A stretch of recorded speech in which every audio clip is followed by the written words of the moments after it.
did report to see the father's plight of the revolt and new estate. Hail, great friend. Say to the king the knowledge of the royalists thou didst leave it. The merchants MacDonald showed the rebels horror, but all is too weak.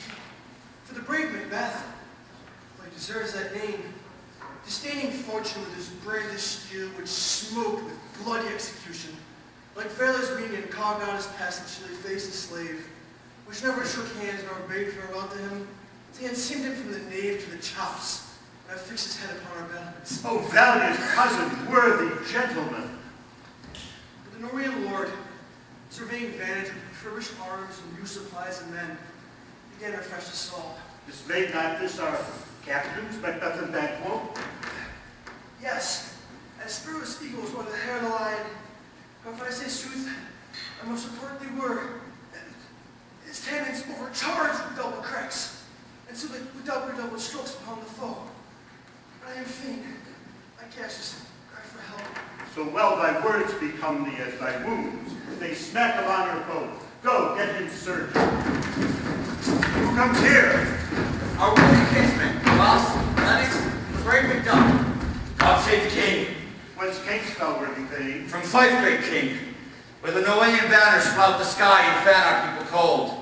Norway himself, with terrible numbers, assisted by that most disloyal traitor, the Thane of Cawdor, began a dismal conflict, till that Bellona's bridegroom, lacked in proof, confronted him with self-comparisons, point against point, rebellious arm against arm, curbing his lavish spirit, and to conclude, the victory fell on us. No more that Thane of Cawdor shall deceive our bosom interests. Go, pronounce his present death, and with his former title, greet Macbeth. I'll say it down. What he hath lost, noble Macbeth hath won.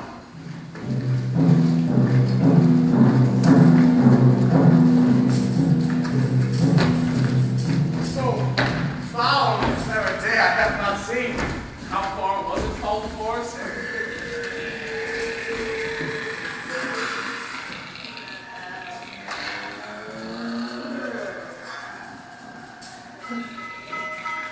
What are these? So withered and so wild in their attire, that look not like the inhabitants of the earth, and yet are on it. Live you? Or ought you that man may question?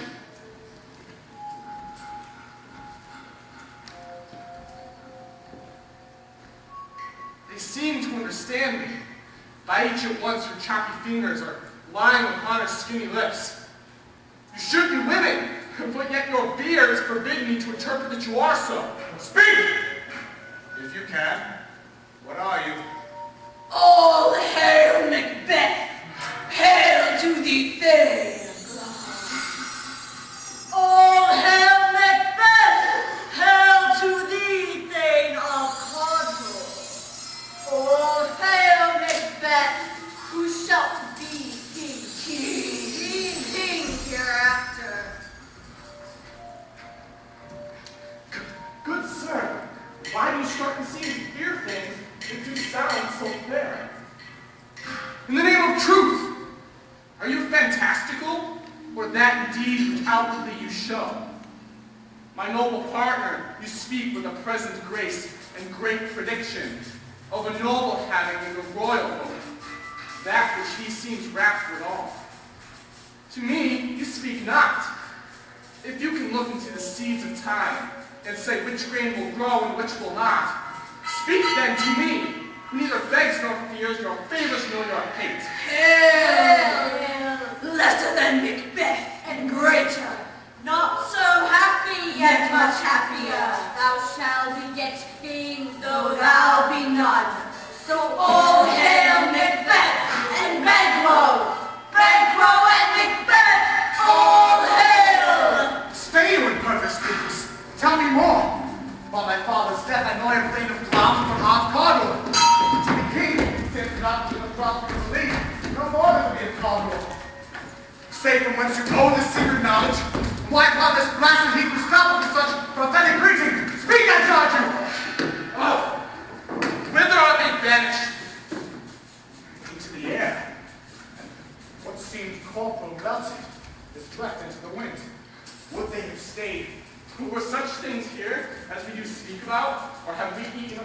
sitting room, which takes the reason prisoner.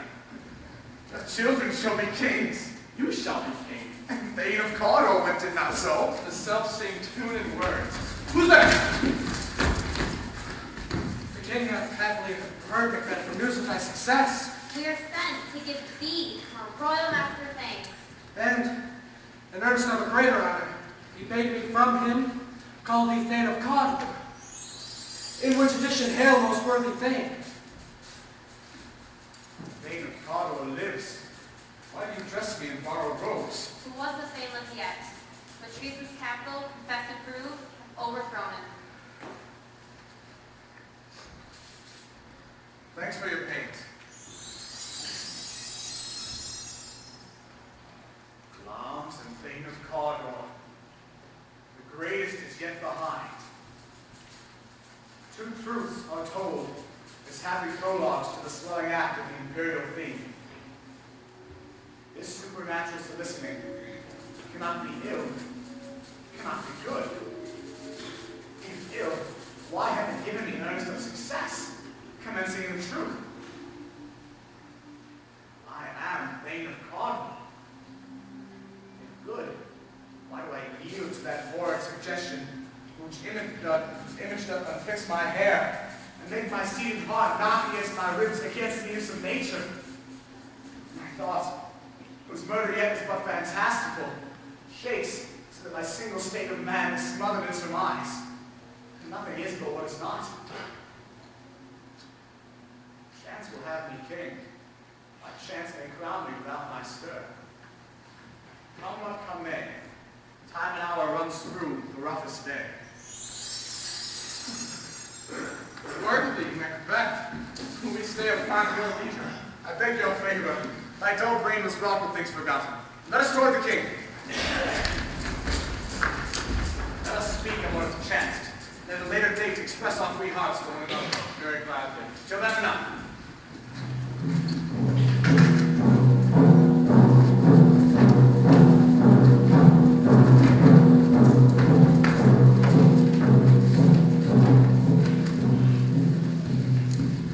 O worthiest cousin, sin of my gratitude even now is heavy on me.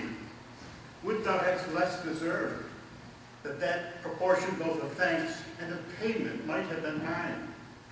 Only I have left to say, more is thy due, than more than all can pay.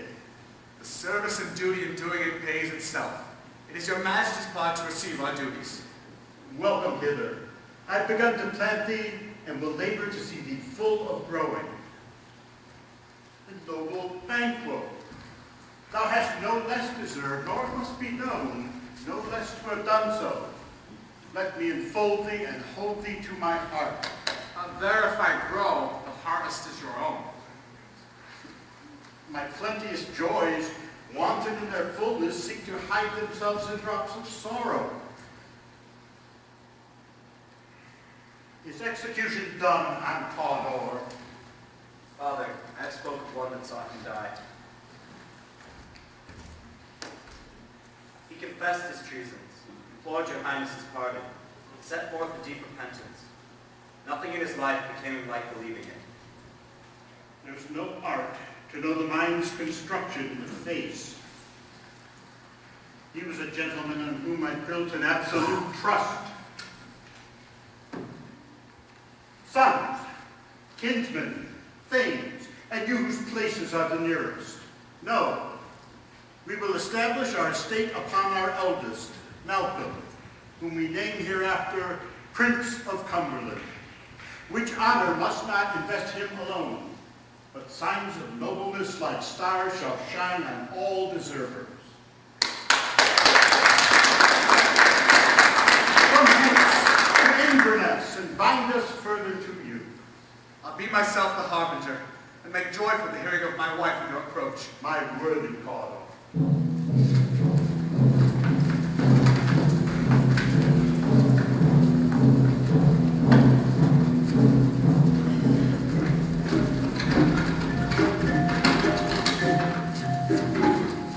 The Prince of Cumberland. That is a step on which I must fall down, else o'erleap, for in my way it lies.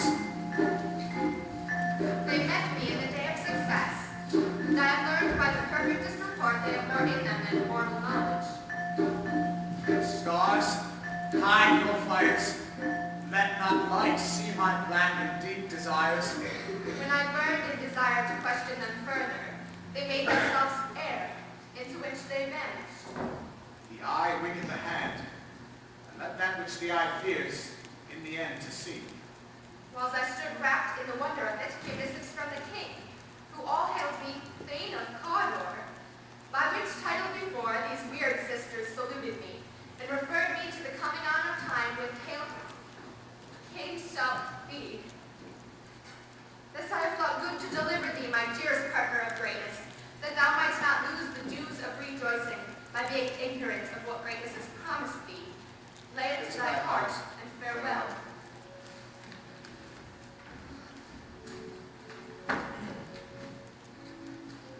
Lost thou art, and Cawdor shalt be what thou art promised. Yet I do fear thy nature. 'Tis too full of the milk of human kindness to catch the nearest wave.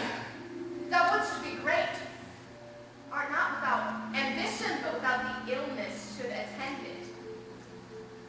What thou wouldst highly, that wouldst thou wholly. Wouldst not play false, and yet wouldst wrongly win. Oh,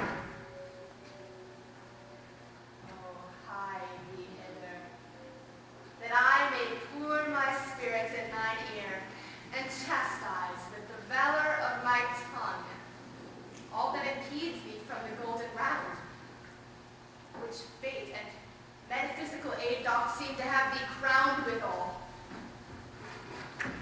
What is your tidings? The king comes here tonight. Thou art mad to say it. Is not thy master with him, who works so many and mourns for preparation? So please you, it is true, our Thane is coming. Give him tending. The raven himself is hoarse that approached the fatal entrance of Duncan under my battlements.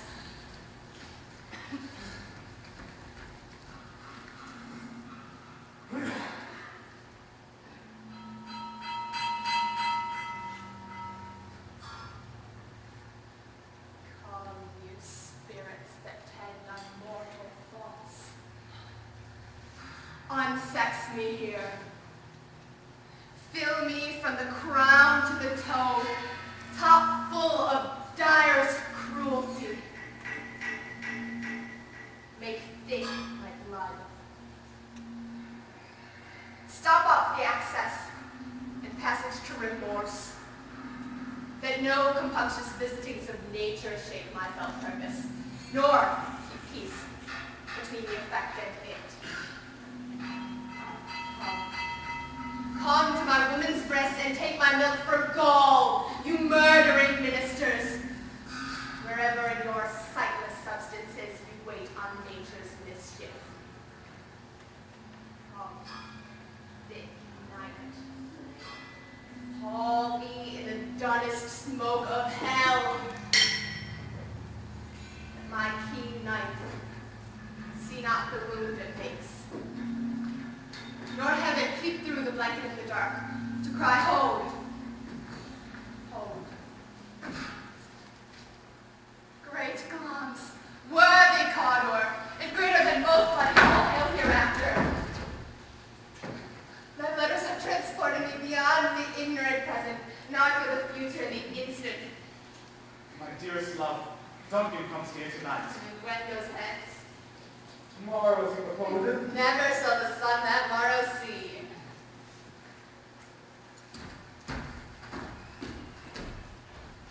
Your face, my Thane, is as a book where men may read strange matters. To beguile the time, look like the time. Bear welcome in your eye, your hand, your tongue. Look like the innocent flower, but be the serpent under it. He that's coming must be provided for, and you shall put this night's great business into my dispatch, which shall to all our nights and days to come give solely sovereign sway and masterdom.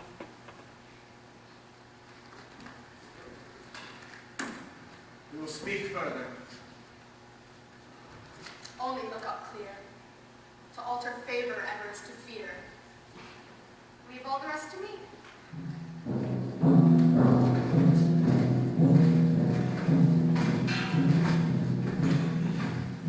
This castle hath a pleasant seat. The air nimbly and sweetly recommends itself unto our gentle senses. This guest of summer, the temple-haunting Marlet, does approve that by his loved mansion, that the heaven's breath smells woolly here, the air is delicate. See our honored hostess. The love that follows us sometimes is our trouble, which still we thank as love. All our service, in points twice done and then done double. We're poor and single business to contend against the honors deep and broad wherewith your majesty loads our house. Where is the thane of Cawdor? We coursed him at the heels, but he rides well. And his great love, sharp as his spur, hath helped him to his home before us. Fair and noble hostess, we are your guests tonight. Your servants ever. Give your hand. Conduct me to mine host. We love him highly and shall continue our graces towards him by your leave.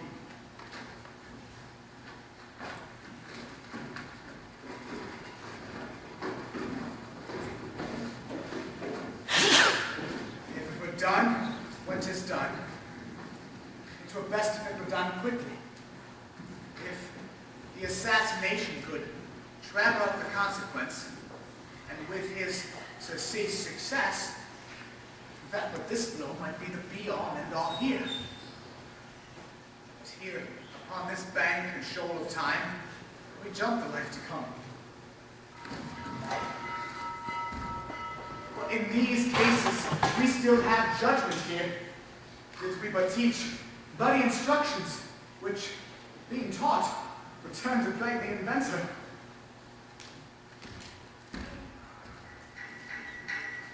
This even-handed justice commends the ingredients of our poison chalice to our own lips.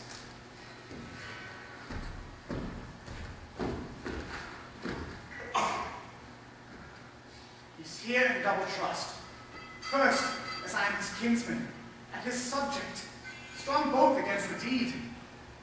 And then, as his host, who should against his murderer shut the door, not bear the knife myself. And besides, this Duncan hath been so clear in his great office, hath borne his faculties so meek, as his angels who plead trumpet-tongued against the deep damnation of his taking off. And pity, like a naked newborn babe, shall blow the horrid deed to every eye, and its tears shall drown in the wind. I have no spur to prick the side of my intent, only vaulting ambition, which o'erleaps itself, or else it may fall down the other.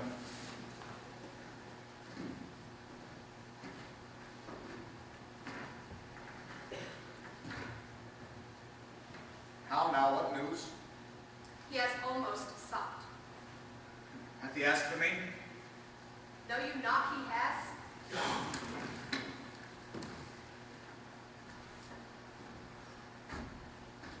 We will proceed no further in this business. He hath honored me of late, and I have brought forth golden opinions from all sorts of people, which would be worn in their newest gloss, not cast aside so soon. Was the hope drunk wherein you dressed yourself? Hath it slept since?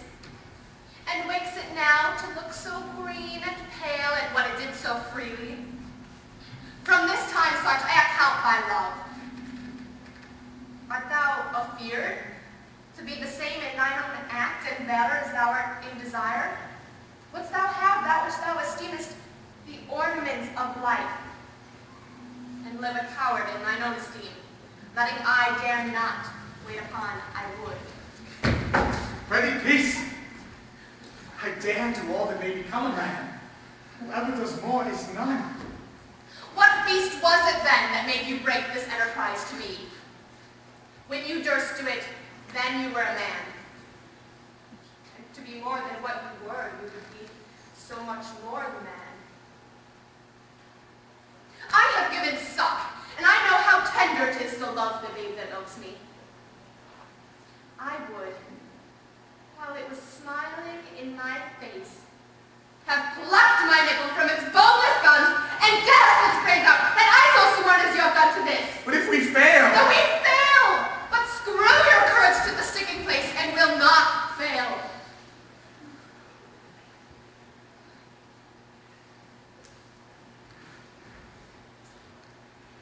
When Duncan is asleep, whereto the rather his hard day's journey shall soundly invite him, his two chamberlains will eye with wine and wassail, so convinced that memory, the warder of the brain, shall be a few, but the seat of reason, a limbeck only. When in swinish sleep their drenched natures lies as in a death, what cannot you and I perform upon the unguarded man? What not put upon his spongy officers, who shall bear the guilt of our great quill? Bring forth men and children only. Thy undaunted metal shall bring forth nothing but males. Will it not be perceived? Will we have marked with blood those sleeping two of his own chamber, and use their very daggers that they have done it? Who dares receive another, when we shall make our grief and clamor roar upon his death? I am settled and bound up to each corporal agent in this terrible. Away, and not the time the fairest show. False face must hide, what the false heart doth know.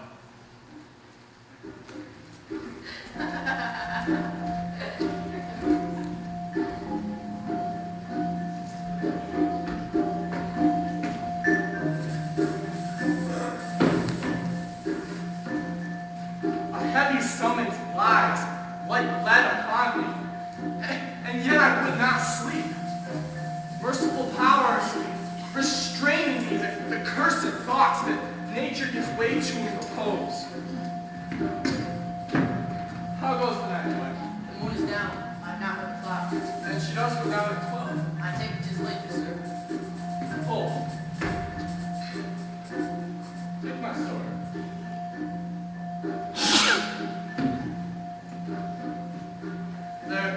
There's husbandry in heaven, and their candles are all out.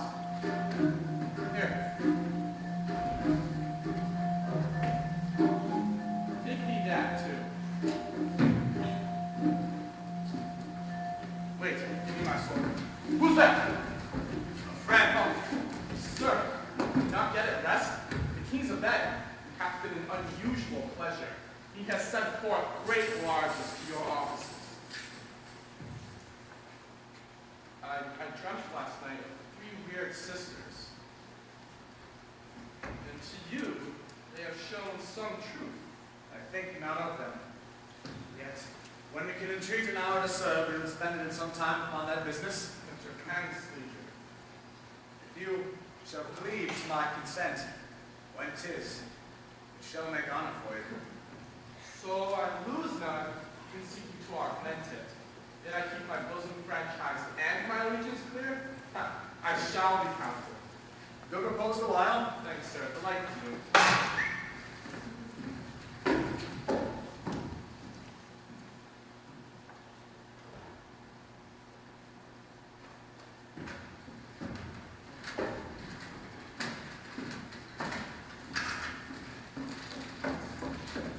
Go!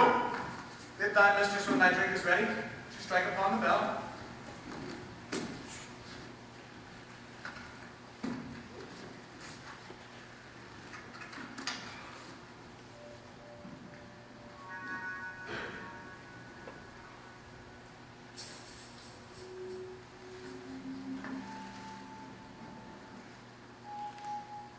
Is this a dagger I see before me?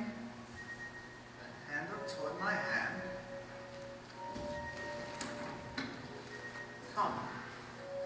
Let me clutch thee.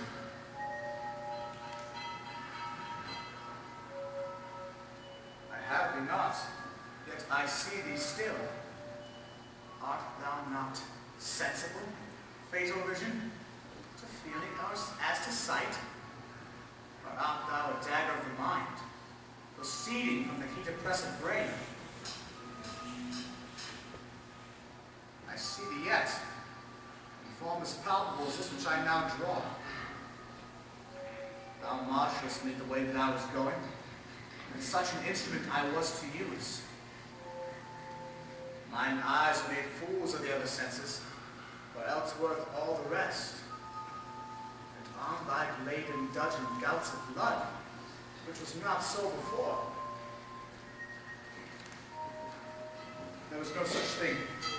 It is this bloody business which informs us to my eyes.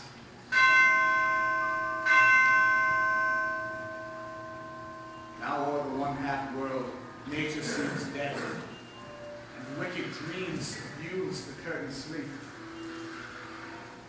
And withered murder, alarmed by his sentinel wolf, whose howls his watch, and Tarkin's ravishing strides hides his design, moves like a ghost. Thou sure and firm set earth, hear not my steps, which way they walk, for I fear the very stones prate of my whereabouts.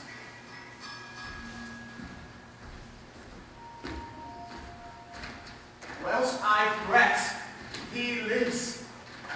Words to the heat of deeds cold breath gives.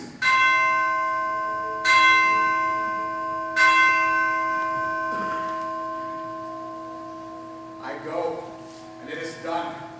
The bell invites me. Fear not, Duncan, for it's a knell that summons thee to heaven or to hell.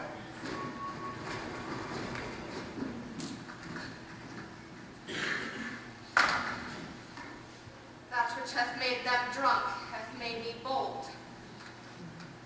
What hath quenched them hath given me fire. Peace. 'Twas the owl that shrieked, the fatal bellman that gives the sternest good night. He is about it.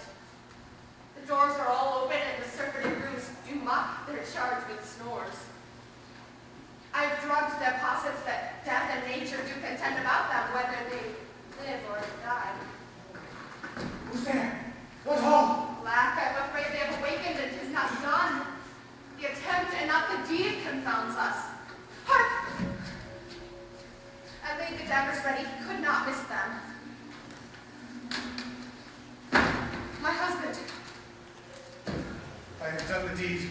Didst thou hear a noise? Heard the owl shriek and the crickets cry. Does not you speak? When? Now. As I descended? I, Hark, who lies in the second chamber? Donalbain. This is a sorry sight. A foolish thought to say a sorry sight. There's one did laugh in his sleep, and the other cried murder. Then they woke each other up. I stood and heard them. But they said their prayers and dressed themselves again presently to sleep. There are two lodged together. One said, God bless us, and amen the other, as if they had seen me with these hangman's hands. And when they said, God bless us, I could not say amen. Consider it not so deeply. Wherefore could I not say amen? When I was in most need of a blessing, amen stuck in my throat. These deeds must not be thought after these ways. So it will make us mad. Go get some water and wash that filthy witness from your hands. Why did you bring the daggers from the place? They must lie there. Go carry them and smear the sleeping rooms with blood. I care not to think of what I have done. So look on it again, I dare not. Infirm of purpose, give me the daggers. The sleeping and the dead are but as pictures. If he do bleed, I'll gild the faces of the grooms withal, for it must see their guilt.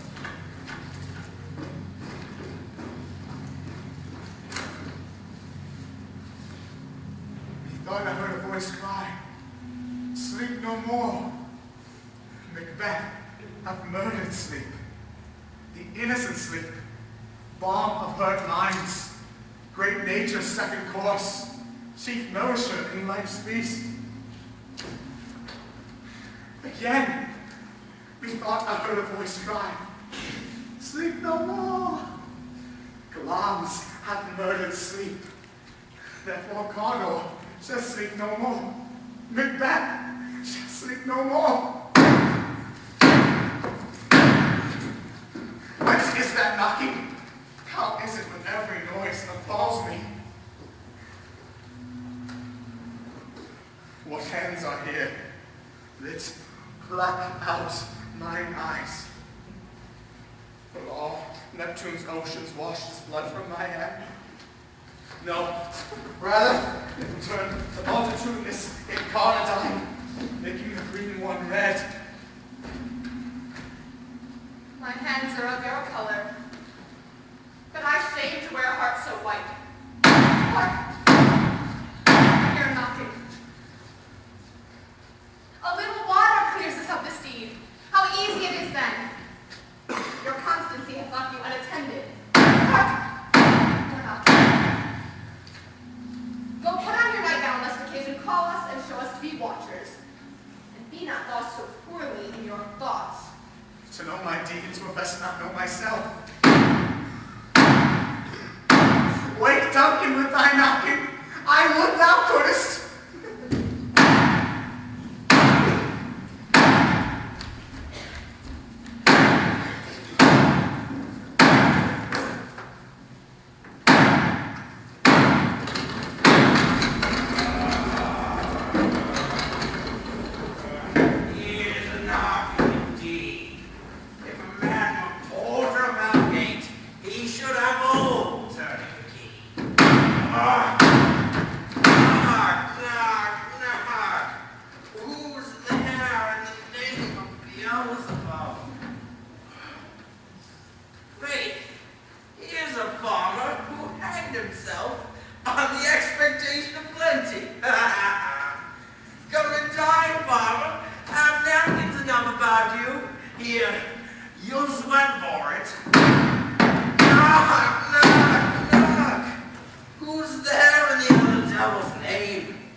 I pray you, sir, Remember the border. Is thy master stirring? Oh, here he comes. Our knocking must have woken him. Good morrow, noble sir. Good morrow, both. Is the king stirring? Not yet. He asked me to call timely on him. I have almost slipped the hour. I'll take you to him. It is a joyful trouble, I know. But yet 'tis one. We delight in physics pain. There's the door. I'll be so bold to make the call. Goes the king hence today? Yes, he did appoint so. The night has been unruly. Where we lay, our chimney was blown down, and, as they say, lamenting was heard in the air. Strange screams of death. And prophesizing with accents terrible, of dire combustion and confused events new hatched to the woeful time. The obscure bird clamored in the long night. Some say the earth was fevers and did shake. Aye, 'twas a rough night. Horror! Oh! Horror! Horror! What's the matter? Tongue nor heart cannot conceive the name thee. Confusion hath made his masterpiece most sacrilegious murder. Hath broke open the Lord's anointed temple, stolen hence the light of the building. Such as say the light. Approach the chamber and destroy your sight. Awake! Awake! Ring the alarm bell! Donovan! Malcolm! Awake! Shake off this drowsy sleep! Awake! Awake! What's this business? That such a hideous trumpet calls to rally the sleepers of this house. Oh, gentle lady, 'tis not for a woman's ears to hear, but I can speak. What murderers fell? Banquo! A royal master's been murdered. What? Alas, in our house? Just don't I quit. Contradict thyself and say it's not so. Had I died my own before this time, I would have lived a blessed life. What is amiss? You are, and do not know it. The spring, the fountain of your blood is stopped. The very source of it is stopped. Your royal father's been murdered. By whom? Those in his chamber, as it had seemed to have done it. Their hands and faces were all badged with blood. And their daggers, which we found unwiped upon their pillows. They stared and were distracted. Yet I do repent myself of my fury, that I did kill them. Wherefore did you so? Who can be amazed, temperate, loyal, and neutral all in a moment? No man. There lay Duncan, his silver skin laced with his golden blood. There the murderers, steeped in the colors of their trade, their daggers unmannerly breached with gore. Who could refrain that had a heart to love, and courage to make love known? Look to the lady! Why do we hold our tongues that both may claim this argument for hours? What should be spoken here? Our fate hidden in our holy refugees. Let's away. Our tears are not yet through. Nor our strong sorrow upon the foot of motion. Look to the lady! Let us meet and question this most bloody piece of work. To know it further, let us briefly put on manly readiness and meet the hall together.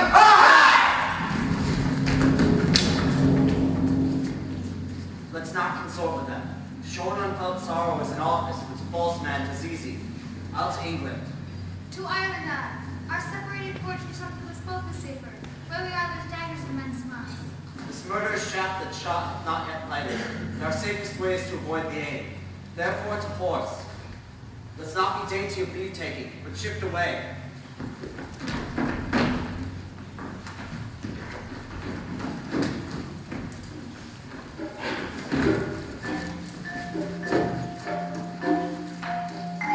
I can remember well. Within the volume which I have seen, hours dreadful, and things strange, but this sore night hath trembled all forward known.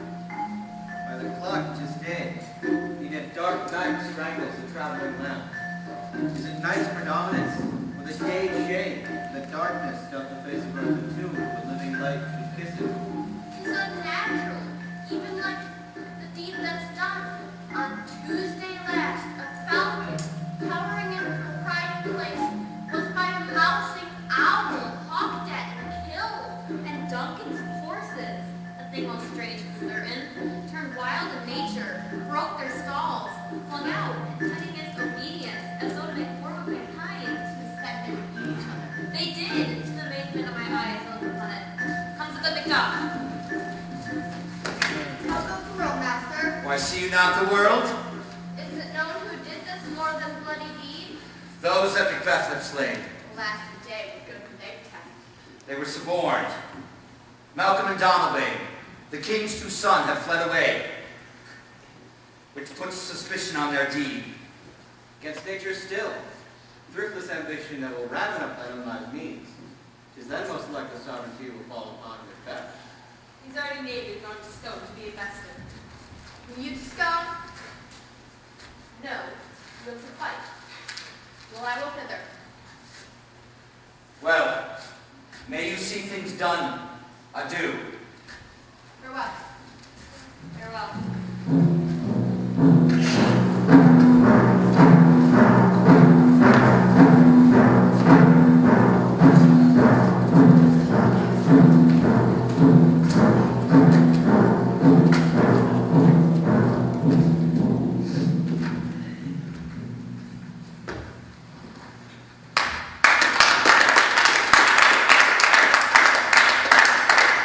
Here's our chief guest. If he had been forgotten, it had been a gap in our great feast, an old thing unbecoming. Tonight we hold a solemn supper, sir, and I request your presence. Let your highness command upon me, to which my duties are with the most indissoluble tie. Forever knit. Arriving this afternoon, Aye, my lord. we should have else desired your advice, which had been both grave and prosperous in this day's council. But of that tomorrow. Is it far your ride? As far, my lord, as will take up the time. Twixt this and supper. Fail not our feast. My lord, I will not.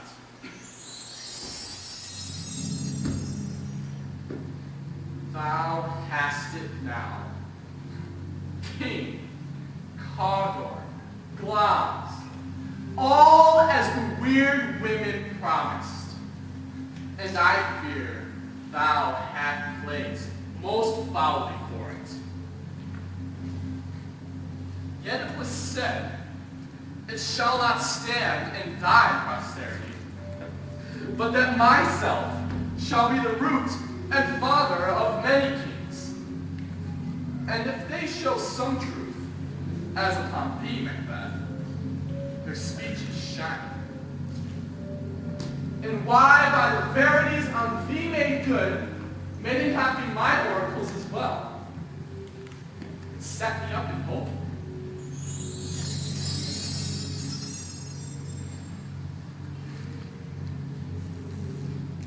Our fears in Banquo stick deep. 'Tis much in his royalty of nature to be feared. 'Tis much he dares. His mind will guide his valor to act in safety. There is none but his being whom I do fear. Under him, my genius is rebuked. He chid the sisters when first they put the name of king upon me, and bade them speak to him. And then, prophet-like, they hailed him father to a line of kings. They placed a fruitless crown upon my head, and a barren scepter in my grip, thus to be wrenched by a lineal hand. No son of mine succeeded. For them have I filed my mind. For them, the gracious Duncan, have I murdered. They will take my eternal jewel and give it to the common enemy of man, to make Banquo's kings, the seeds of Banquo's kings. We hear our bloody cousins are bestowed in England and in Ireland, not confessing that cruel parricide, but filling their ears with strange invention. But of that tomorrow, when affairs of state will crave us jointly. Well, I wish you a horse swift and surefoot. Ghost fleeance with you. Aye, my lord. Well, fail not our feast. Adieu, I the horse.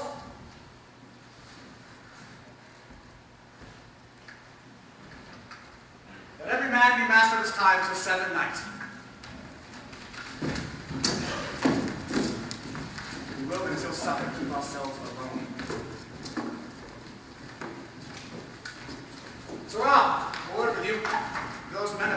pleasure. They are, my lord, about to confiscate. Bring them in.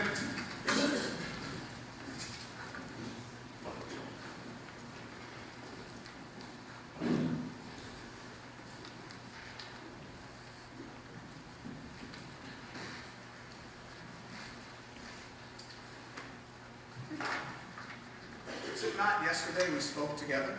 It was. Then have you considered of my speeches? Know you that it was bankroll in times past, which kept you so under fortune, which you thought had been the innocent self? This I made good to you in our last conference. You made it known to us. Does your patience stick so predominant in your nature that you can let this go? We are men, my liege. I, in the catalogue you go for men, as do hounds, greyhounds, spaniels, mongrels, curs, snaws, water rugs, and demi-wolves are all clept by the name of dogs, and so of men. I will put that business in your bosom, which doth take your enemy off, and grapples you to the heart and love of us, that he who was so sickly in life, in his death were perfect. I am one, my liege, from the vile blows and the buffets of the world that so incensed, that I am reckless what I do despite the world. And I another. And I.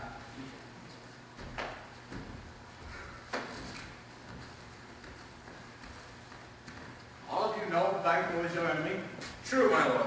So is mine. And though I could, with bare-faced power, sweep him from my sight, and bid my word avouch it, I dare not.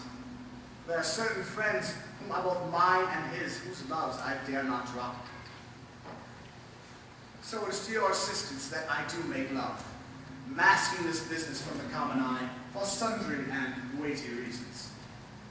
We will, my lord, perform what you command us. Your spirit shine through me, within this hour most.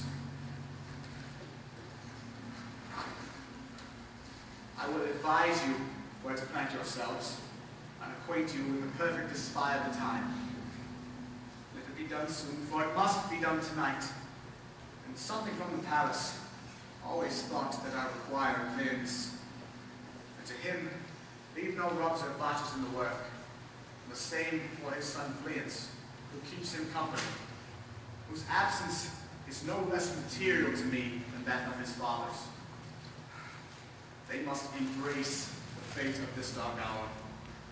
Resolve yourselves apart. I come to you anon. We are resolved, my lord.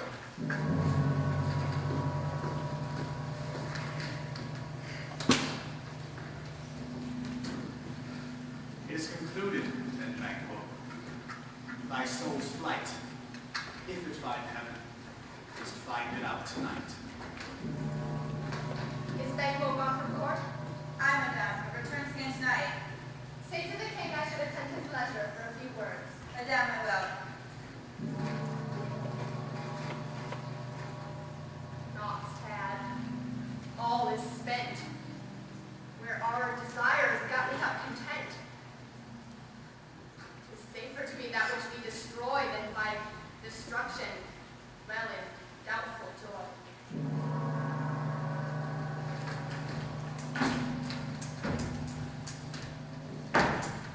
How now, my lord? Why do you keep alone of sorriest fancies your companions making? Using them thoughts which should have indeed died with them they think on. Things without all remedy should be without regard. What's done is done.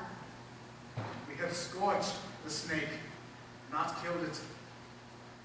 She'll close and be herself, whilst our poor malice remains in danger of her former tooth.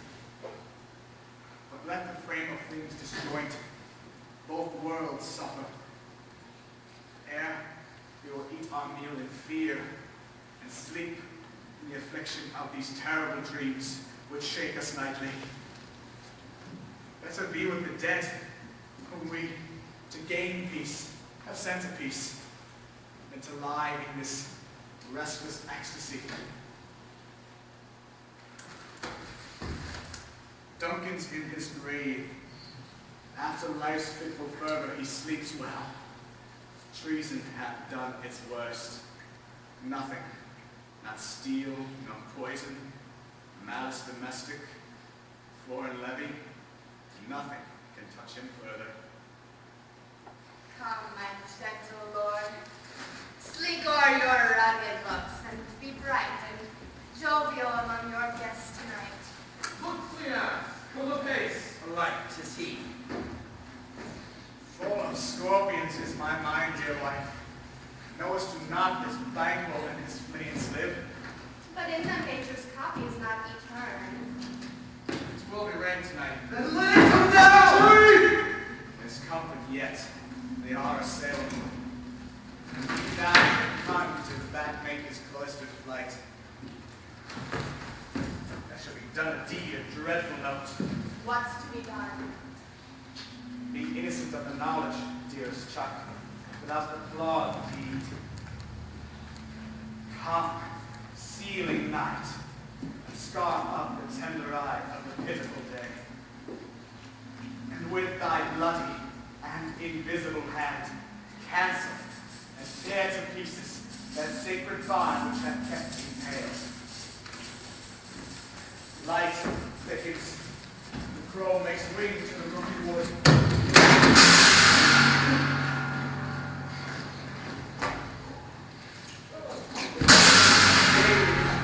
Droop and rouse, for night's black ages to their graves to rouse. Thou marvelest at my words, but hold thee still. Where they go.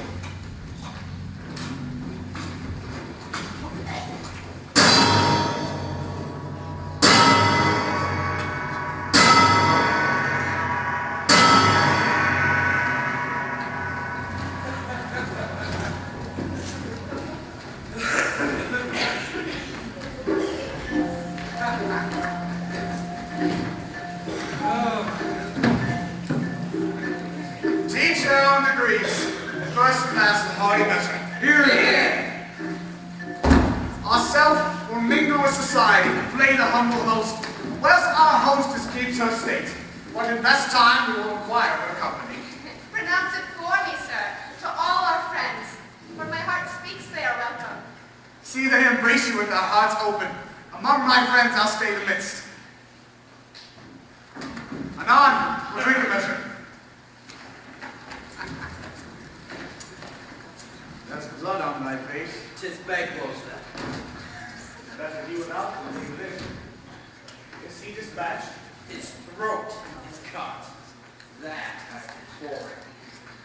Thou art the best of the cutthroats. So's the like that did so for fleas. And thou didst what thou art an unreal. Most royal, sir. Leon's has escaped. Then comes my fate again. My head else been perfect, whole as the marble, founded as the rock, as broad and gentle as the casing air. Safe in the ditch he bides. Well, thanks for that.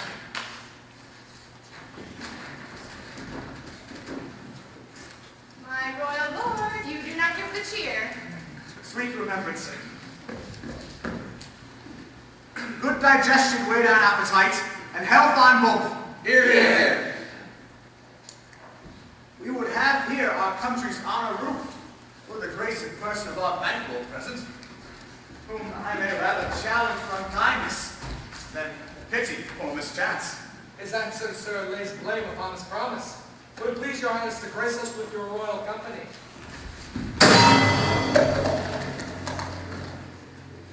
Which of you have done this? What is it, my lord? Thou canst not say I did it. Never shake thy gory locks at me. His highness is not well. Stay, worthy friends. My lord is often thus and hath been from his youth. If much you know him, you will extend his passion and only offend him, so please feed and regard him not. Are you a man? An old one, trembling on that which like call the devil. Why do you make such faces? When all is done, you look but on a stool. Hey, behold! What care I? If charnel houses force us to take the bodies back to their graves, then our monument shall be the laws of rights. What quite unmanned folly. If I stand here, I saw him. Pray for shame. Blood hath been shed ere now. The time hath been when the brains were out, the man would die. And there an end.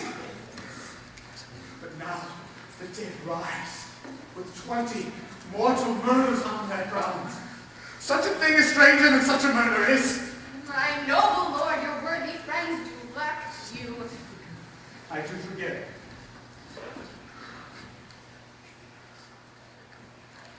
My most worthy friends, forgive me.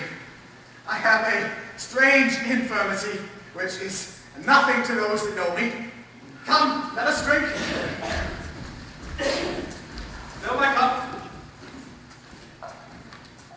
Fill full.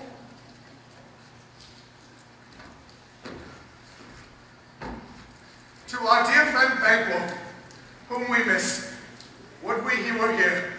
To him we thirst, and all to all. Our duties in the pledge. Avaunt, and quit my sight! Our bones are marrowless, my blood is cold. Thou hast no speculation in those eyes which thou dost know. Think of this good peers as but a thing of custom. You keep from my sight!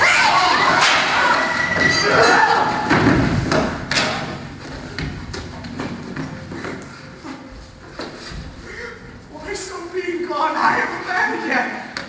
You have displaced the mirth. Can such things be? It overcomes like a summer's cloud, without our special wonder? You make me strange to such a disposition that I own.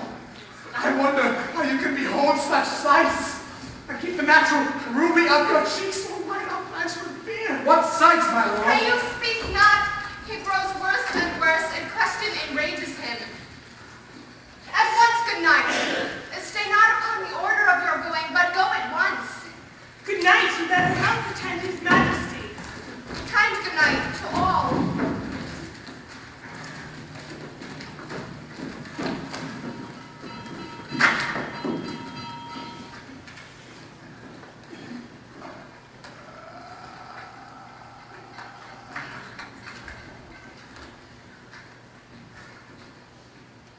It will have blood. They say blood will have blood.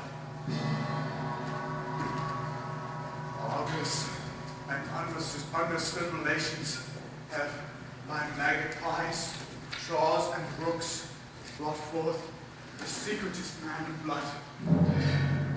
What is the night? Almost at odds with morning, which is which. Thou sayest thou that Macduff denies his person and our great bidding. You sent to him? I have heard by the way, but I will send. There is none but in his house that I do keep a servant fleet. I will tomorrow to the weird sisters. More they will say, for now I am bent up to know.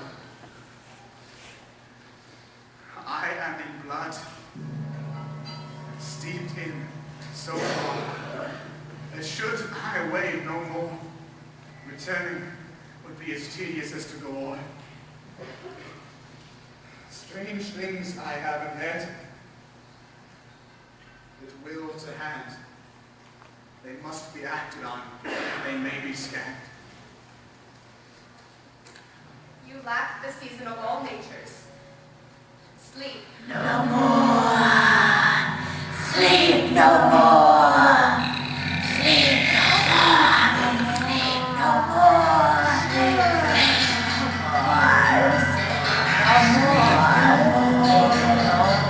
more. Sleep no more.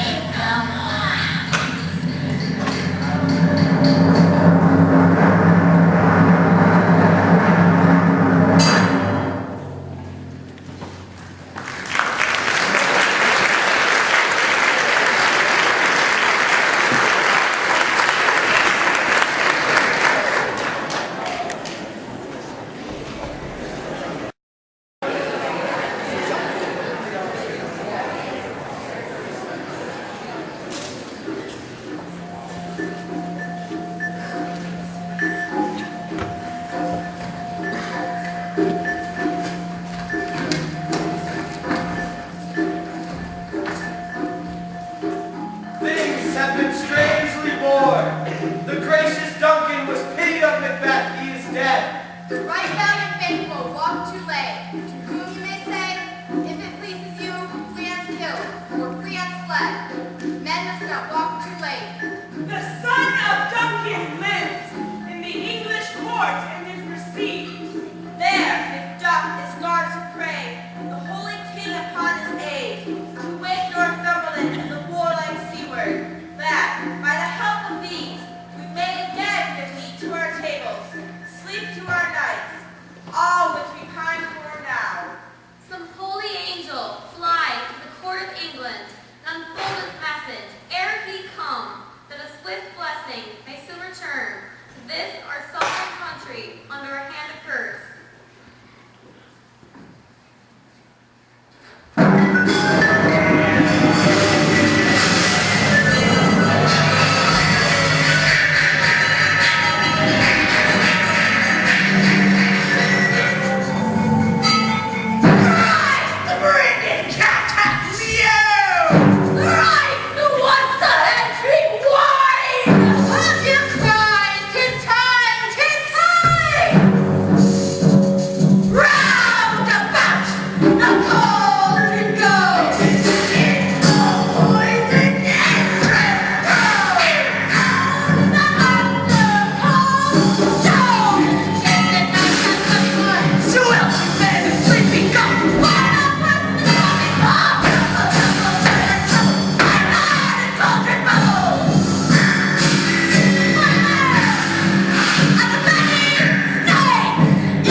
Beware, Macbeth!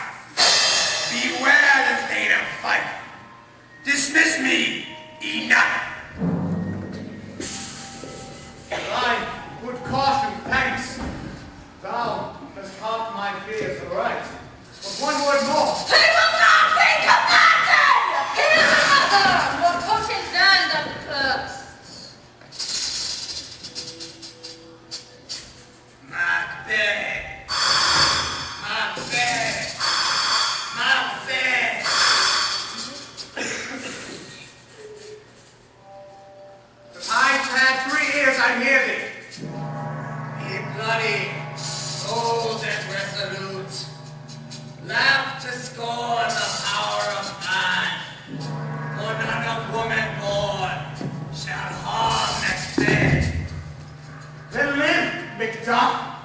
need I fear of thee. But yet, I'll make assurance double sure, and take a bond of fate. For in pale hearted fear it lies, and sleeps in spite of thunder. What's this? It rises like the issue of a king, swears upon his flaky ground around the toppled sovereignty. Let him not speak, no to it! Be lion-mettled, proud, and take no care.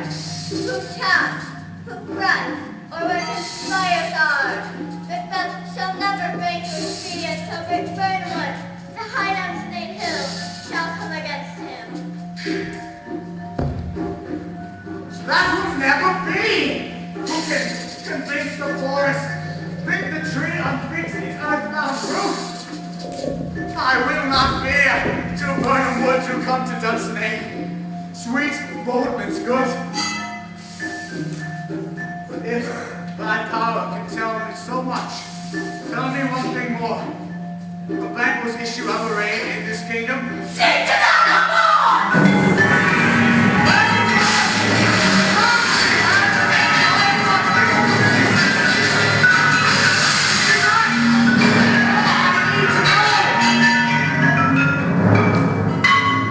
Whither have they vanished? What's your grace's will? Saw you not the weird sisters? No, my lord. Came they not by you? Oh, indeed, my lord. Infected with the air whereon they ride, and damned all those that trust them. I did hear the galloping horse. Who was it came by? 'Tis 2 or 3, my lord, to bring you word. Macduff is fled to England. Fled to England. Fled to England. Fled to England? Aye, my good lord. From this moment on, the very first things of my heart shall be the first things of my hand. Even now, to crown my thoughts with axe.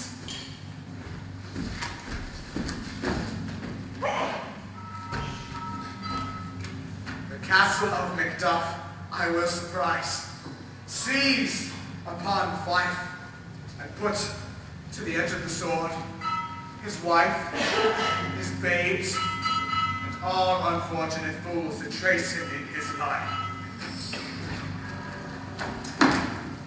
No boasting like a fool. This deed I'll do before this purpose cool.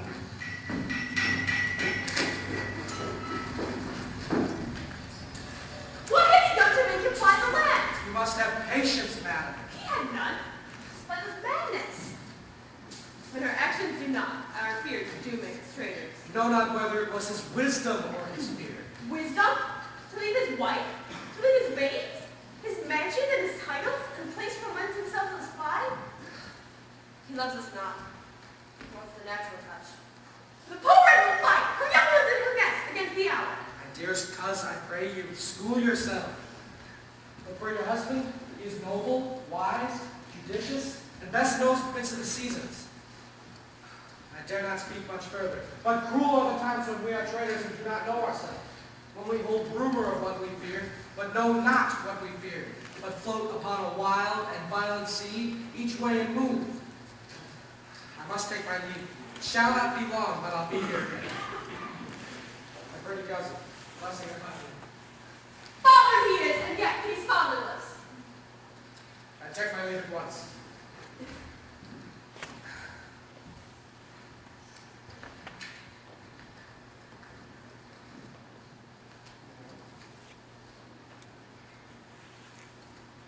Sirrah, your father's dead. What will you do now? How will you live? As birds do, mother. What, with worms and flies? With what I get, I mean, and so do they. Poor bird. That's another reason to go fine. Hit all on the snare. Why should I, mother? My father's not dead, for all you're saying. Yes, he is dead. How will that do for a father? Nay, how will you do for a husband? Why, I could buy you 20 at any market. Was my father a traitor, mother? Aye, that he was. What is a traitor? Why, one that swears and lies. And be all traitors that do so? Everyone that does so is a traitor and must be hanged. Must they all be hanged, I swear, am I? Everyone. And we'll say then. Why the honest men? Then the liars and swearers are fools. For the liars and swearers enough to beat the honest men, hang up that. Now God help me, poor monkey. But how wilt thou do with her father? If he were dead, you'd weep for him. If he would not, it would be a good sign that you quickly have a new father. Poor prelate, how thou talkest. Bless you, Virgin. I am not to be known, though in your state of honor I am perfect. Be not found here. Hence with your little ones. Go. Heaven preserve you. I dare abide no longer. Whither should I fly? I have done no harm. But I remember now I am in this earthly world, where to do harm is often laudable. To do good sometimes become a dangerous folly. Why then, alas, do I put up this womanly defense to say that I have done no harm? What are these cases? Where is your husband? I hope in no place so unsanctified for such as thou wouldst find him. A traitor! Lie! No, Ellen! What you make? Just right!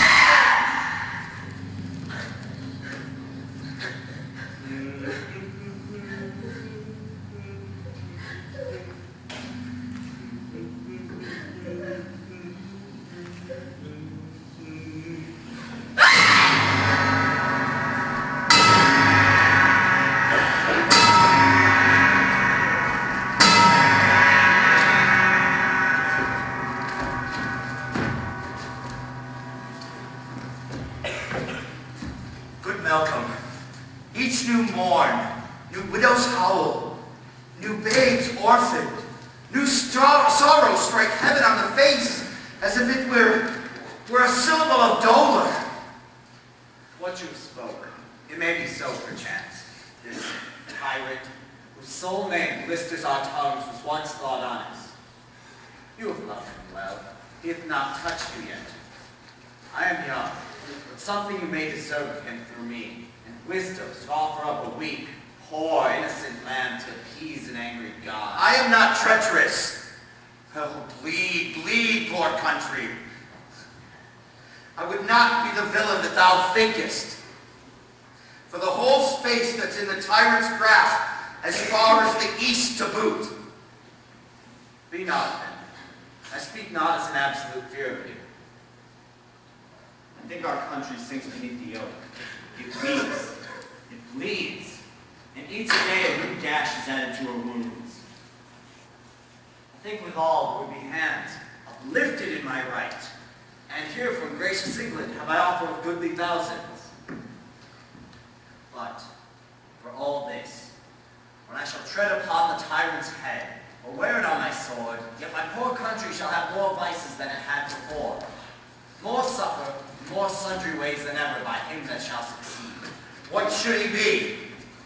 It is myself I mean, and whom I know all the particulars of vice so grand, that when they shall be opened, black Macbeth will seem as pure as snow, and the poor estate esteem him as a lamb, being compared with my confinement harms. Not in the legions of horrid hell can come a devil more damned than Macbeth! I grant him bloody, luxurious, avaricious, false, deceitful, sudden, malicious, smacking of every sin that has a name. But there's no bottom, none, in my dangerousness.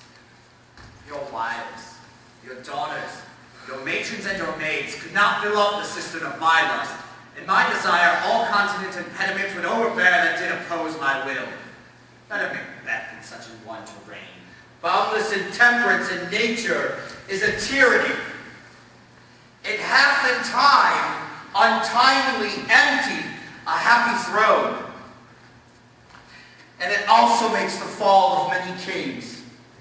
But fear not yet to take upon thee what is yours. You may convey pleasures in a spacious plenty, and yet seem cold in time to be hoodwinked. We have willing dames enough. There cannot be the vulture in you to devour so many, as will a greatness dedicate themselves, finding it so inclined. With this there grows, in my most ill-composed affection, such a staunchless avarice that, were I king, I should cut off the nobles for their lands, desire his jewels and this other's house, My more happy would be as a sauce to make me hunger more, that I should forge quarrels unjust against the good and loyal, destroying them for well. This amber sticks deeper, grows more pernicious root than summer-seeming lust, and it hath been the undoing of many kings. Oh, yet do not fear. Scotland has many women, and also has many poisons of all to fill up your Elamere will. All these are portable, and other graces are. But I have none.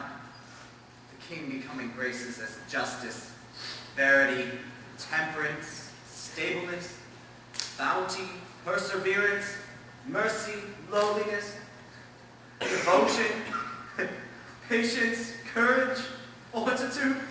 I have no relish in them, but abound in the division of each several crime, acting it in many ways. Nay, had I power, I would pour the sweet milk of concord into hell, uproar the universal peace, confound all unity on earth. Oh, Scotland, Scotland! If such a one be fit to govern, speak. I am as I have spoken. Fit to govern? No, not to live. Oh, nation miserable, with an untitled tyrant, bloody scepter, when shalt thou see the wholesome days again? By his own interdiction stands accursed. These evils thou repeatest upon thyself have banished me from Scotland. Oh, my breast, my hope ends here.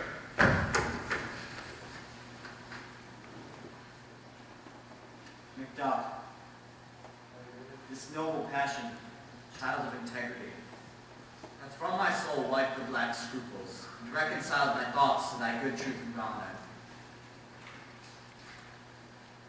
Devilish Macbeth, by many of these trainings, hath sought to win me into his power, and modest wisdom plucks me from over-credulous haste. But God above deal between thee and me, for even now I put myself to thy direction, and unspeak mine own detractions. Here abjure, the taints and blames I laid upon myself are strangers to my nature. I at no time broke my faith, would not betray the devil to his fellow, and delight no less in truth than life. My first false speaking was this upon myself. What I am truly is thine and my poor country's man. Such welcome and unwelcome things are at once 'tis hard to reconcile. See who comes here. My gentle cousin, how stands Scotland? Alas, poor country, almost afraid to know itself. Stand Scotland where it did. It cannot be called our mother, but our grave, where violent sorrow seems a modern ecstasy. The dead man's knell is there scarce asked for whom, and good men's lives expire before the flowers in their caps, dying or they sicken. How does my wife? Why, well. And my children too. Well, too. This tyrant has not troubled them. No, they were well at peace when I did leave them. Be not a miser of your speech. How goes it? Now is the time of your help. Your hand in Scotland would create soldiers and aid our women to dock their dire distresses. Be it their comfort. We are coming thither. Gracious England hath long lent us good seaward, and 10,000 men. Would I could answer with the like, but I have words that should be howled out in the desert air, where hearing should not latch them. What concerns they? The general cause, or is it a fear grief? To some single breast? No, mine that's honest, but the main part pertains to you alone. If it be mine, then tell it to me quickly. Let not your ears despise my tongue forever, which shall possess them with the heaviest sound that ever yet they heard. I guess at it. Your castle is surprised. Your wife and maid established with slaughter. Merciful heaven. My children too? Wife, children, servants, all that can be found. And I must be from thence. My wife killed too. I have said. Be comforted. Let's make us medicine to our great revenge to cure this deadly grief. He has no children! All my pretty ones. Did you say all? Oh, Alkite! Oh! All my chicks and dabs. One foul swoop. Dispute it like a man. I shall feel it. But I shall feel it like a man. I cannot be remembered. Such things were that were most precious to me. Did heaven look down on sinful Macbeth? They were all struck down for thee.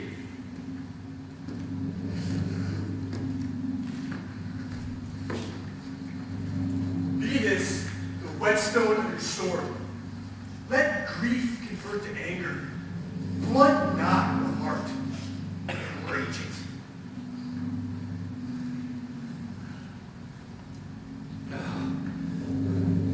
I could play the woman with mine eyes and braggart with my tongue, but gentle have cut short all intermissions. Bring this fiend front to front. Bring him to me, this fiend of Scotland and myself. Within my sword's length set him. If he escape, then heaven forbid him to.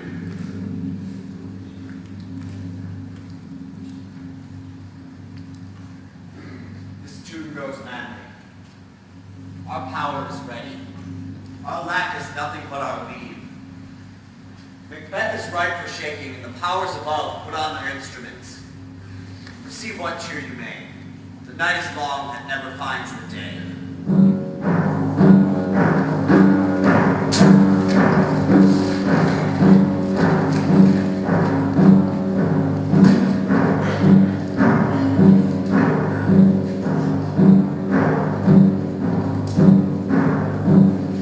I am 2 nights walked with you, but can perceive no truth in your reports.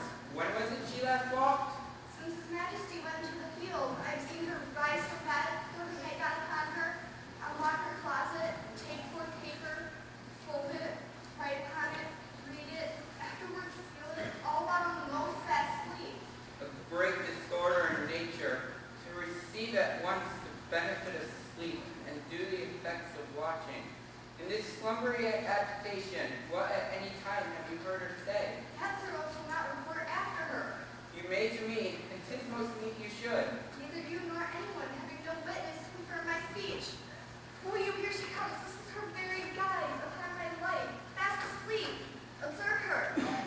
Stay close.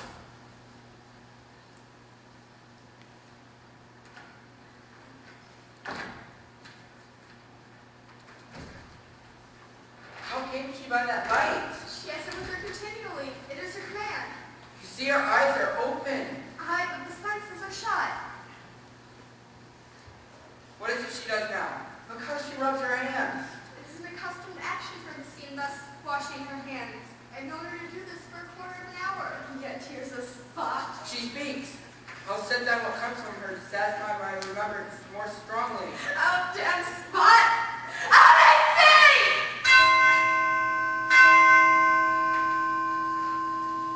One, two. Why then 'tis time to do it. Hell is murky. Fine, my lord, fine. What, a soldier and a beard? What need we fear who knows it when none can call our power to account? Yet, who would have thought the old man to have had so much blood in him? Do you know that? The fatal flame handling. Where is she now? What will these hands never be clean? No more of that, my lord, no more of that. You mar all with the starting. Go to. You have heard what you should not. She said what she should not. There's the smell of blood still. All the perfumes of Arabia will not sweeten this little hand. Ah!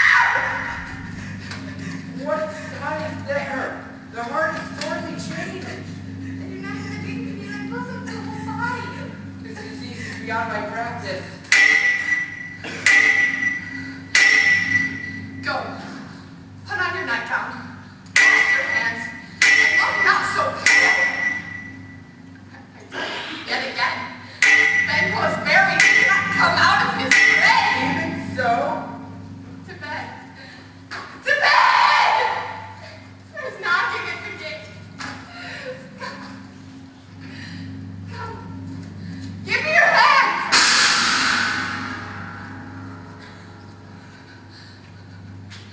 What's done cannot be undone. To bed. To bed! To bed! To bed! To bed! will she go now to bed? Directly. Infected mind, to their death pillows when discharged with secrets. More needs she the priest and the physician. Look after her, and think but dare not speak.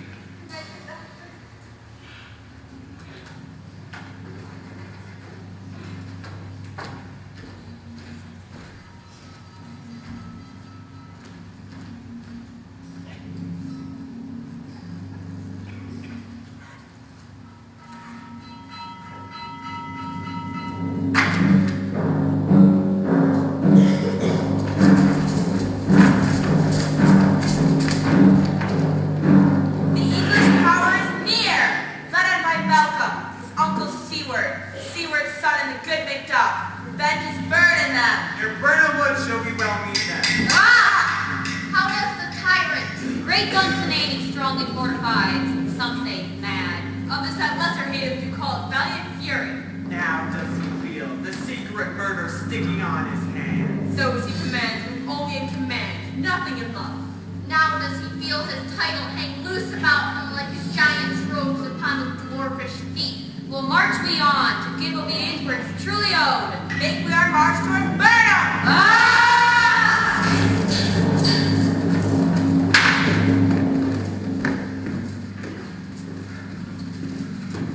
Bring me no more reports! Let them fly off!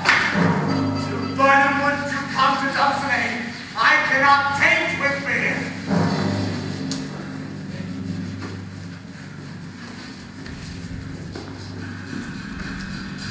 What's this boy, Malcolm? Was he not born of woman? The spirits that know such things have pronounced me thus.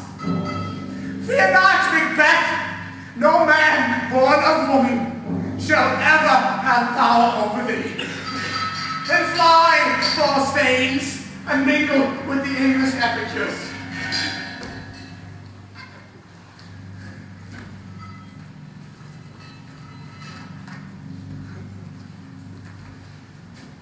The devil damn thee black, thou cream-faced loon.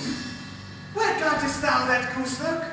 There's 10,000 The geese stealing? soldiers, sir. What soldier's patch? Death of thy soul, whose lidded cheeks of thine are counselors to fear. What soldier's wayface? An English horse, so please you. Take thy face hence!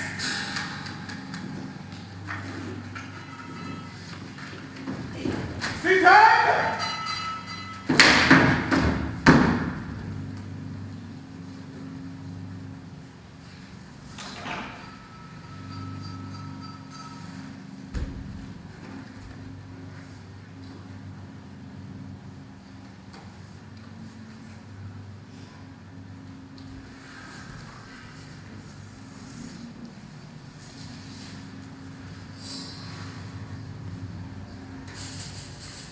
I am sick at heart.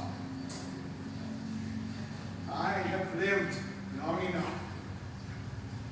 My way of life is fallen into the sand. The yellow leaf and all that which should accompany old age, obedience, honor, love, troops of friends. All this I cannot look to have, but in their stead curses, not loud, but deep. Love, honor, breath, which the heart will fain deny and dare not.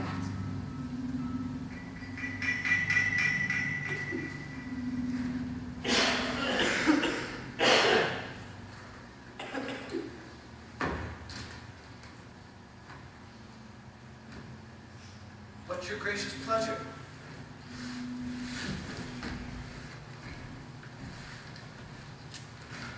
How now, what news? All is confirmed, my lord, which was reported.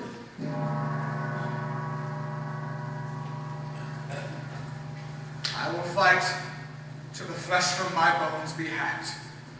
Give me my sword. 'Tis not needed yet. Give me my sword!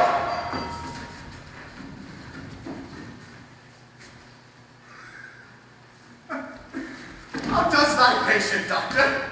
Not so well, my lord, as she is troubled with the coming fantasies that keep her from her rest. What cure of that? Canst thou not minister to a mind diseased, and pluck from the memory a rooted sorrow? Razz out the written troubles of the brain, and with some sweet, oblivious antidote, cleanse the bosom of that powerless stuff which doth weigh upon the heart. Therein the patient must minister to himself.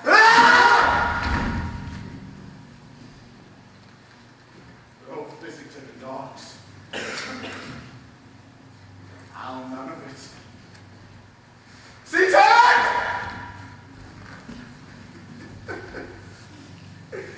Send out. If thou couldst, doctor, the thanes fly from me. Dost thou know of any purgative drugs which would scourge these English hence? Dost thou have them? Aye, my good lord, your royal preparation has made us heard something. I will not fear death in vain till Burton Wood do come to Dunsinane. Were I from Dunsinane and William Clear, Prophet the Get should hardly draw me here.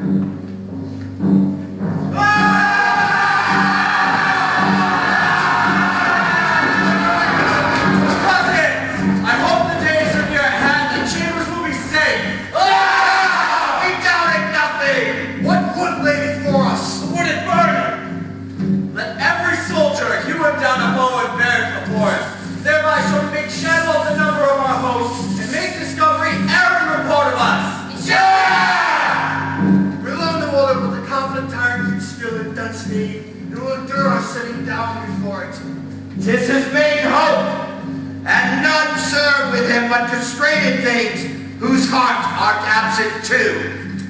The time approaches that who with due decision make us know what we shall say we have and what we owe.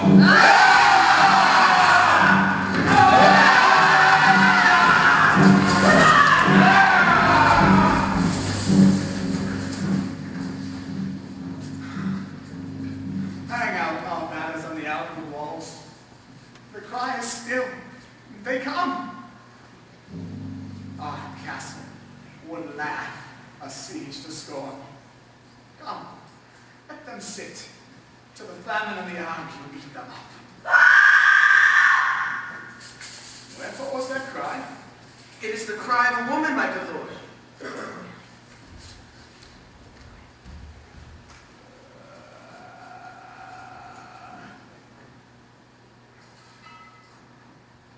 I have almost forgot the taste of fears. Time would have been, my senses would have chilled to hear a night shriek. I have supped full of horrors, direness. My slaughterous thoughts cannot move me further.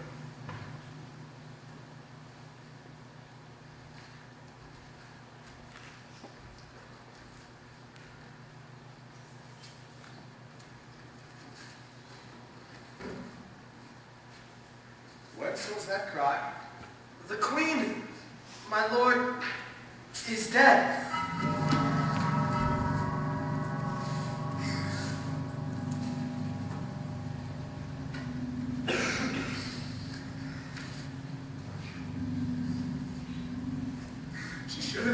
hereafter. There would have been time for such a thing tomorrow.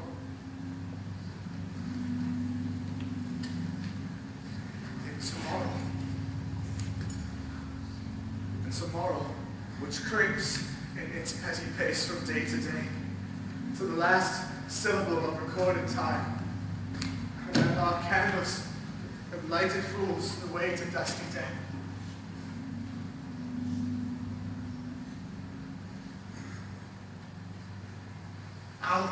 Out, brief candle.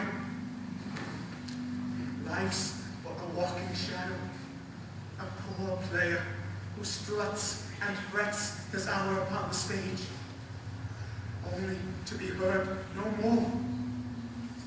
It's a tale told by an idiot, full of song and fury, but signifying nothing.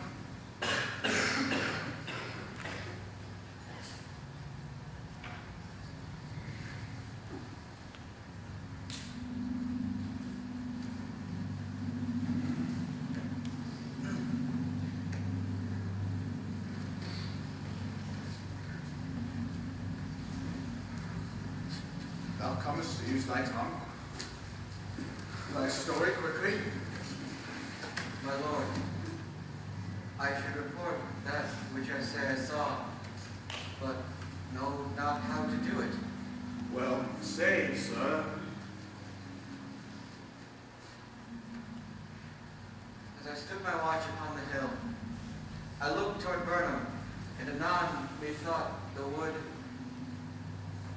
began to move. Liar and slave. Let me endure your wrath, be not so. Within the 3 mile may you see it coming. I say, a moving grove. If thou speakest false, on the nearest tree thou shalt hang alive, till the famine claim thee. If thou speakest true, I care not if you do the same for me. I begin to pull in resolution, and doubt the equivocation of a fiend that lies in truth. Fear not till Burnham Wood do come to Dunsinane. And now the wood do come to Dunsinane.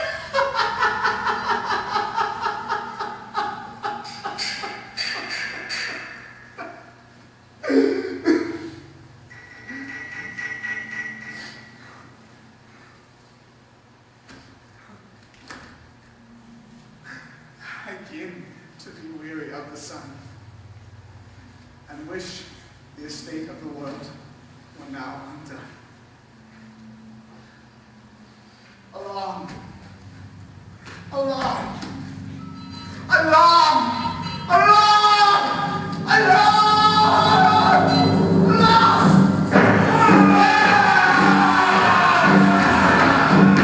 Run after me, these screams, and show like those you are. You, worthy uncle, shall with my cousin, your right noble son, lead our first battle. Worthy Macduff and we shall take upon us what else remains to do according to our order. Very well. Do we find the tyrant's power tonight? Let us be beaten if we cannot fight!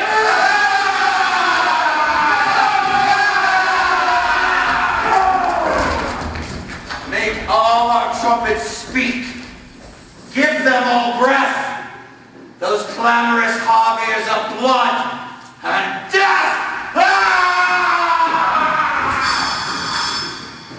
They have tied me to a stake.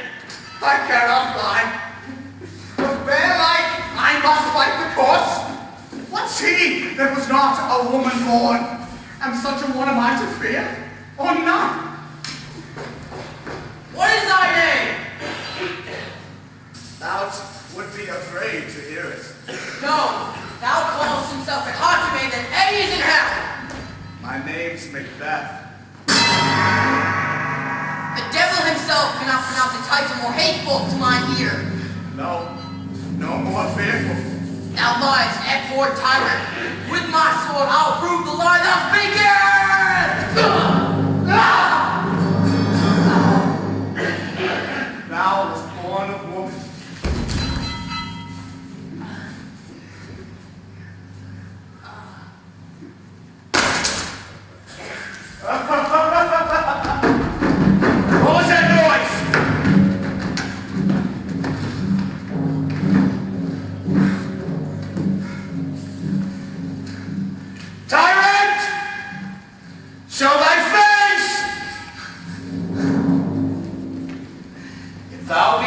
flame, and with no stroke of mine, my woman and children's ghosts will haunt me still. Let me find you, fortune, that I may beg not!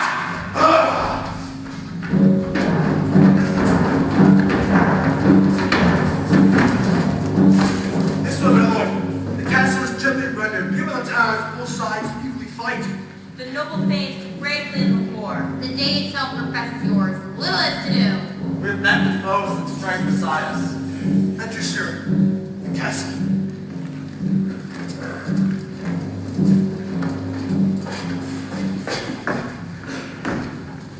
Why should I pay the Roman fool and die upon my own sword? When I see the gashes be better upon them. Turn! Hellhound, turn! Above all else I avoided thee. Give thee back.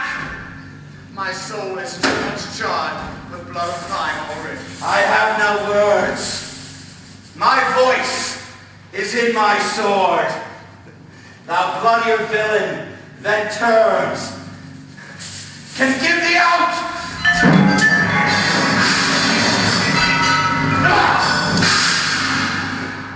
Thou losest labor, as easy thou mayest the entrenching air. I've been upon me, make me bleed, lay on two vulnerable crests. I live a charming life, which will not yield to one a woman born. Dispel that charm!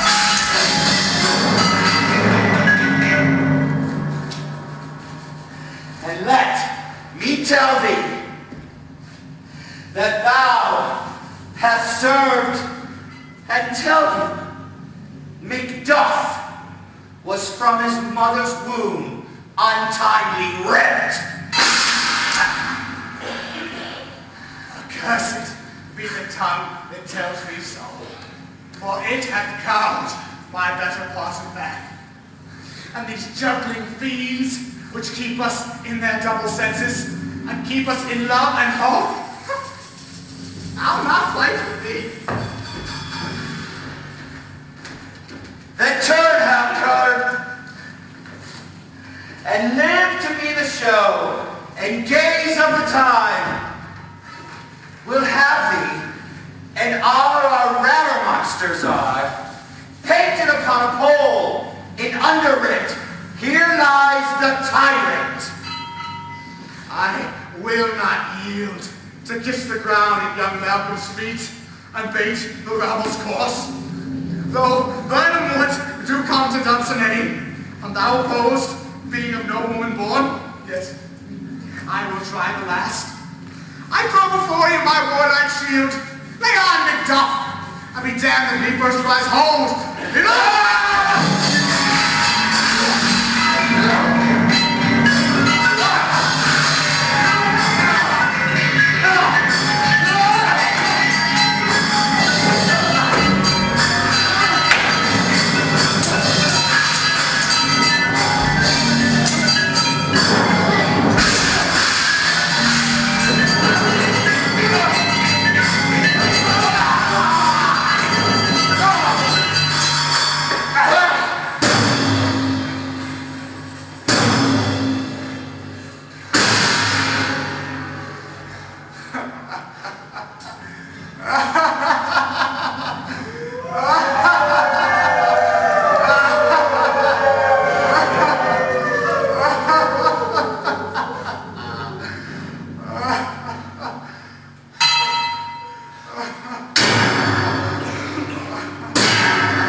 Some must go off.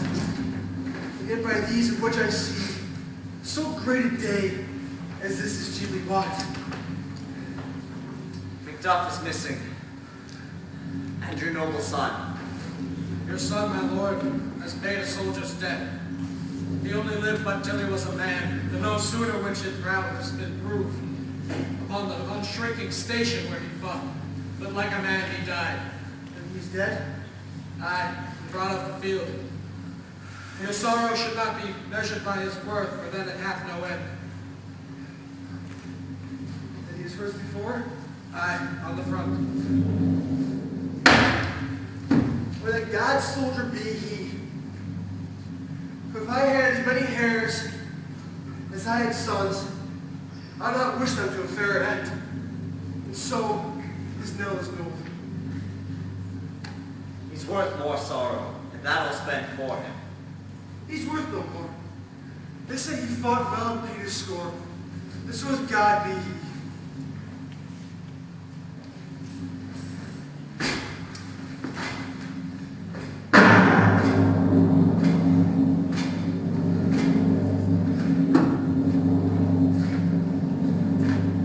Hail, King, for thou art so. Behold, where stands the usurper's cursed head. The time is free. I see thee compressed for thy kingdom's pearl, that speak my salutations in their mind, whose voices I desire aloud with blood. Hail, King of Scotland! Hail, King of Scotland!